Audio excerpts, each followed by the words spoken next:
मुख्यमंत्री डॉक्टर मोहन यादव ने भारतीय संविधान के 75वीं वर्षगांठ पर देशवासियों प्रदेशवासियों को दी शुभकामनाएं। मुख्यमंत्री डॉक्टर यादव ने कहा कि संविधान की महिमा को उत्सव के रूप में मनाया जाएगा। इसके लिए वर्ष भर विभिन्न कार्यक्रमों का आयोजन होगा, जिससे संविधान के उद्देश्य को लोग समझ और जान सकेंगे। उन्होंने कहा कि तत्कालीन राष्ट्रपति डॉक्टर राजेंद्र प्रसाद जी ने कहा भी था कि भारतीय संविधान की प्रस्तावना संविधान की आत्मा है। 75 वर्षगांठ के अवसर पर हमारा संविधान हमारा स्वाभिमान, वर्ष भर 4 स्तंभों पर ये पूरा वर्ष के विभिन्न कार्यक्रम मनाए जाएंगे, जिसमें संविधान की उद्देशिका अर्थात प्रस्तावना को समझने के लिए लोग सक्षम बने, अपने संविधान को लोग जाने देखे, संविधान का निर्माण होने में जो जिस प्रकार से परिश्रम हुआ, विचार हुआ, विमर्श हुआ, कठिनाइयाँ आई, ये भी सब लोगों के सामने आना चाहिए। उस संविधान की महिमा को उत्सव के रूप में मनाना। हमारे संविधान में केवल भाषा विचार ही नहीं है, उसमें चित्रों का संग्रह भी है, जिसके माध्यम से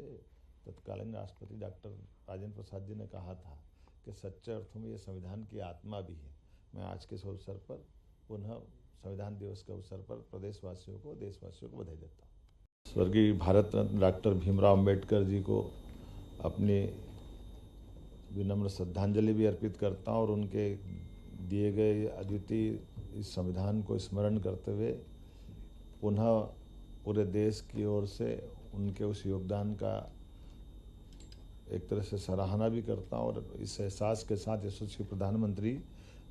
श्रीमान नरेंद्र मोदी जी, हमारे यशस्वी गृह मंत्री श्रीमान अमित शाह जी और पूरा देश आज संविधान दिवस के अवसर पर न केवल संविधान को याद कर रहा बल्कि डॉक्टर भीमराव अम्बेडकर जी के योगदान को भी याद कर रहा है। हमारे लिए एक और अवसर आज बढ़ जाता है जब 26 नवंबर संविधान सभा के अंदर सर हरि सिंह गौर जी का जन्म दिवस भी आज है, जिनके कारण से सागर में एक विश्वविद्यालय, जिसके कारण से बुंदेलखंड का पूरा बेल्ट एक अलग रूप में निकल कर आया, शिक्षा की अलग जगह जिनने अपनी जीवन की सारी पूंजी दान की थी।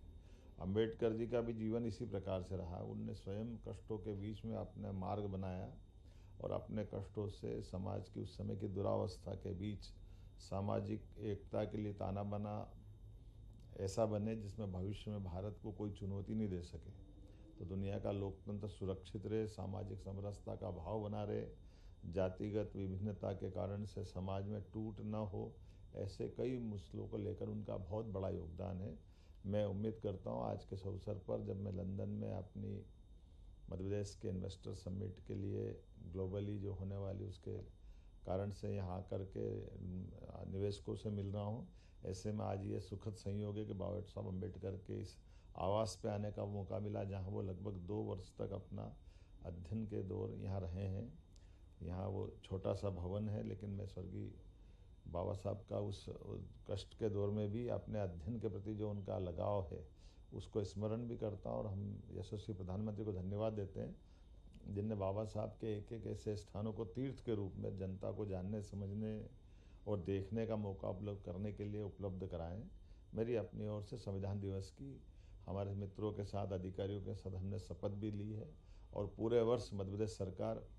संविधान दिवस के अवसर पर ली गई शपथ के साथ साथ विभिन्न प्रकार के सभी आयोजन करेगी, जिसमें संविधान की मूल भावना से प्रदेशवासियों को भी अवगत होने का मौका मिले और हमारे यशस्वी प्रधानमंत्री के द्वारा दी गई इस अनुपम देन का कि पूरे वर्ष संविधान जानने का मौका हमको मिलना चाहिए। संविधान और संविधान के अंदर लिखी गई एक एक बातें पूरे देश के लिए, और ख़ास करके हम उम्मीद करते हैं कि संविधान की आत्मा के साथ न्याय तब होगा जब हम देशभक्ति से सराबोर होकर के उसके बताए मार्ग पे हम सब चलेंगे। पुनः मेरी अपनी ओर से सबको बधाई।